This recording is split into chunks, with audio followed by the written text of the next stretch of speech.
नमस्कार। दिव्य होम से मैं फाल्गुनी आप सबका हार्दिक स्वागत करती हूँ। जैसा कि आप सब जानते हैं, ये पूर्णिमा जो आषाढ़ शुक्ल पक्ष की पूर्णिमा है, इसे हम हिंदू सनातन धर्म गुरु पूर्णिमा के रूप में उत्साह के रूप में मनाते हैं।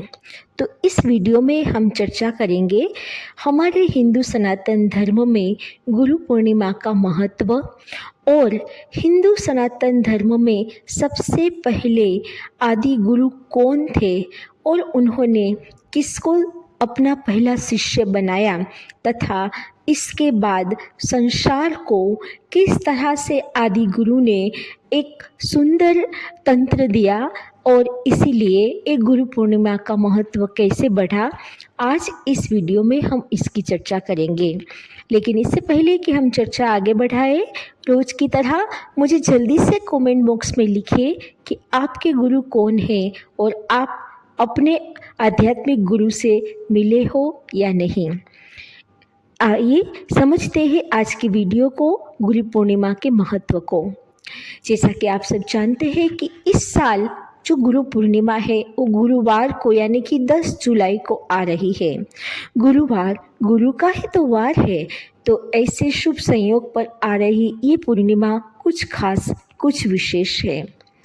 हमारे हिंदू सनातन धर्म में गुरु पूर्णिमा को एक आध्यात्मिक उत्सव के रूप में मनाया जाता है, क्योंकि इसी दिन भगवान श्री व्यास जी का जन्म हुआ था।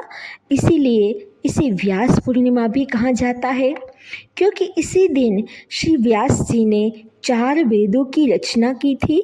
इसीलिए उसे वेद व्यास की उपाधि भी इसी दिन मिली थी, क्योंकि इसी दिन भगवान श्री बुद्ध ने अपने सबसे पहला उपदेश सारनाथ से शुरू किया था।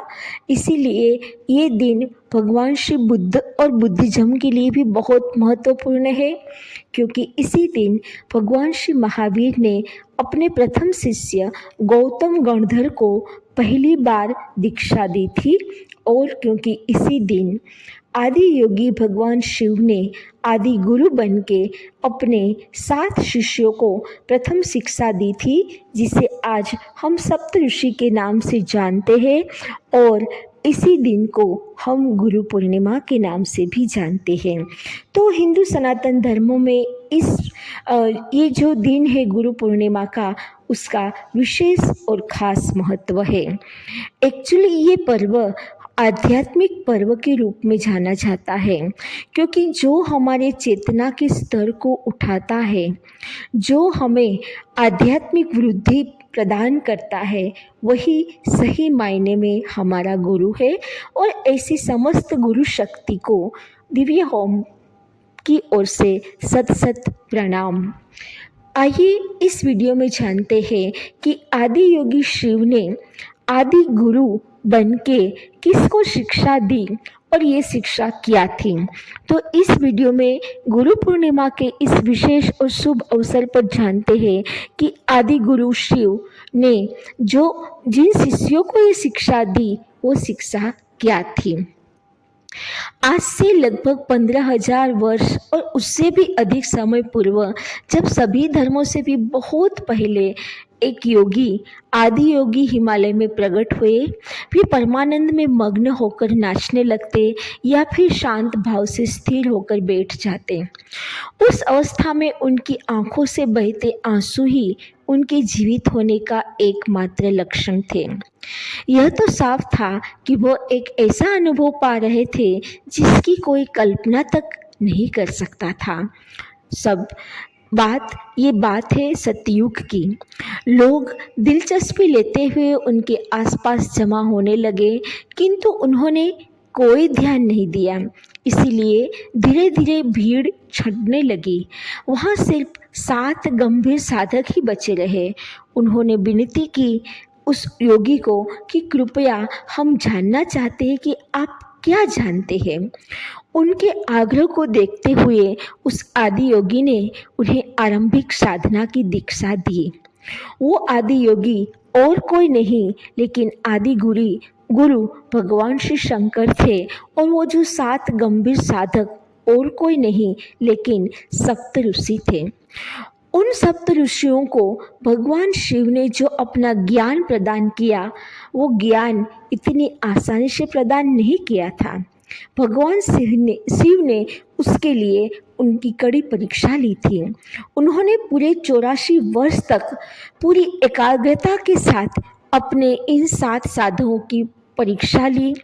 उनके 7 साधकों की एकाग्रता तथा उसने साधना में आई हुई बाधाओं को वो कैसे पार करेंगे, उसके बारे में विविध आयामों को देखने के बाद उन्होंने अपने शिष्यों के रूप में इस सप्त ऋषियों को चुना। और बाद में एक ऐसे सुंदर दिन पर कि जहाँ पे चंद्रमा अपनी पूर्ण कला पर स्थित हो, 16 कला से संपूर्ण स्थित हो, उस समय को चुना। और वो समय था गुरु पूर्णिमा का, यानी कि आषाढ़ शुक्ल पूर्णिमा का।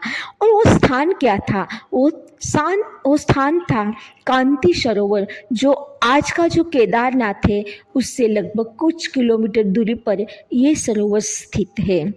तो पूरे 28 दिन तक उनका निरीक्षण करने के बाद पूर्ण चंद्रमा की रात को उन्होंने अपने आप को प्रथम गुरु या आदि गुरु के रूप में बदला। भगवान शिव ने अपने आप को आदि गुरु के रूप में बदला और इस रात को हम आज गुरु पूर्णिमा के नाम से जानते हैं। कांति सरोवर के तट पर आदि योगी आदि गुरु बनके अपने पहले 7 शिष्यों को योग विज्ञान का प्रतिपादन आरंभ करते हैं और योग विज्ञान की दीक्षा देते हैं।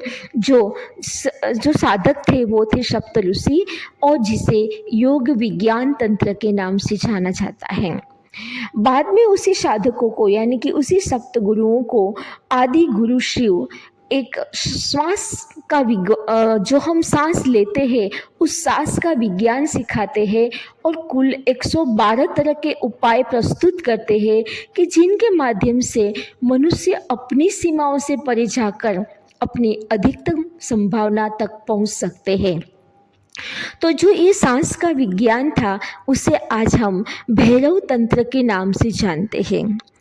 आदि गुरु या आदि योगी शिव ने व्यक्तिगत रूपांतरण के साधन दिए, क्योंकि यही संसार के रूपांतरण का एकमात्र उपाय है। उनकी बुनियादी संदेश था कि हम भीतर की ओर मुड़े, यानी कि मनुष्य अपने भीतर ही झांके, अपने भीतर ही सांसों को सुने, समझे, भीतर की आवाज को पहचाने और भीतर की ओर मुड़ने के बाद अपनी चेतना को इस उच्च स्तर पर ले जाए कि जहाँ कुछ भी असंभव ना हो। अब समय आ गया है कि हम तब आदि योगी ने कहा कि अब समय आ गया है कि हम इस ज्ञान को मनुष्य के कल्याण के लिए चेतना संबंधी तकनीकों के साथ शुरू करें। और इस तरह से आदि योगी ने अपना जो प्रथम ज्ञान था वो ज्ञान इस सप्त ऋषियों को दिया और 7 ऋषियों को पूरे ब्रह्मांड में 7 जगह पे फैला दिया। और 7 जगह से उन्होंने कहा कि मेरा ज्ञान ये जो है वो चारों जगह पे आप मनुष्य जाति के कल्याण के लिए प्रदर्शित करो। और इसी तरह से 7 ऋषियों से हमारे 7 कल्प बने और उसी कल्पों से जब मानव जाति आई तब आज हम किसी भी पूजा पाठ के लिए संकल्प करते हैं तो 7 गोत्र बनते हैं। तो उसी सप्त ऋषियों से हम आज मानव जाति का निर्माण होता है, अलग अलग खंडों का निर्माण होता है, ब्रह्मांड का निर्माण होता है और सृष्टि कैसे चलाई जाती है उसकी रीति नीति का निर्माण भी आदि योगी आदि गुरु शिव ने ही किया था। तो ये है गुरु पूर्णिमा की सही कथा। अब हमें जानना है कि गुरु पूर्णिमा के दिन क्या करना चाहिए। सबसे पहले तो सुबह उठ के जब भी कोई भी ऐसा शुभ त्योहार हो तो हमें सूर्योदय से पहले उठ के स्नान आदि कार्य से निवृत्त होके हमारे जो गुरु है यदि वो जीवित है तो उनके पास जाना चाहिए। और यदि आप उनके पास कुछ संयोग समय से ना जा पाए तो उनकी प्रतिमा को साष्टांग दंडवत प्रणाम करके उनकी मानसिक तरीके से 16 संस्कार से पूजा करनी चाहिए।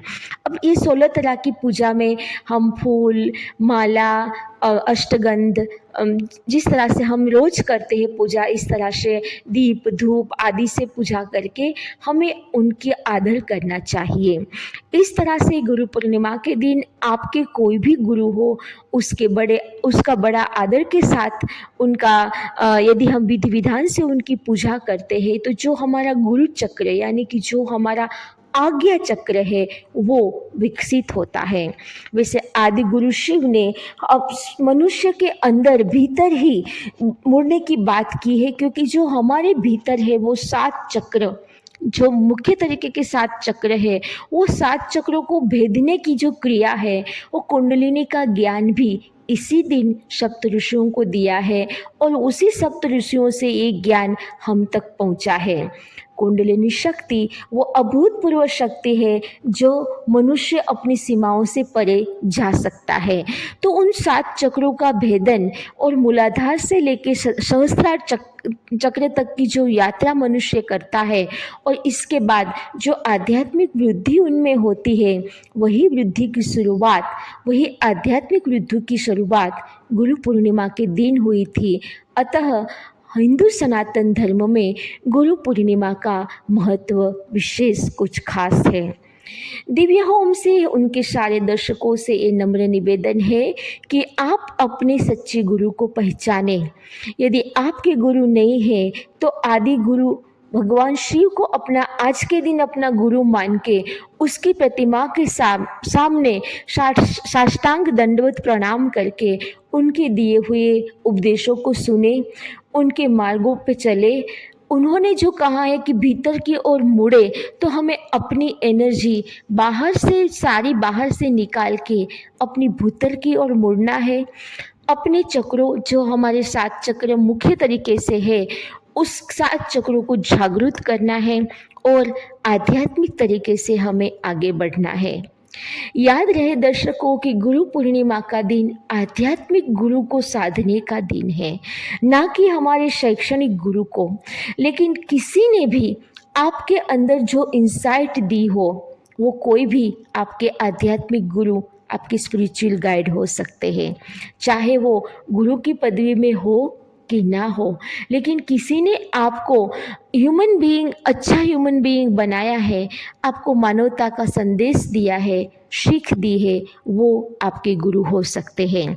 वैसे यहाँ पे गुरु दत्तात्रेय का वर्णन करना भी आवश्यक है, क्योंकि गुरु दत्तात्रेय ने अपने जीवन में 24 गुरु बनाए थे।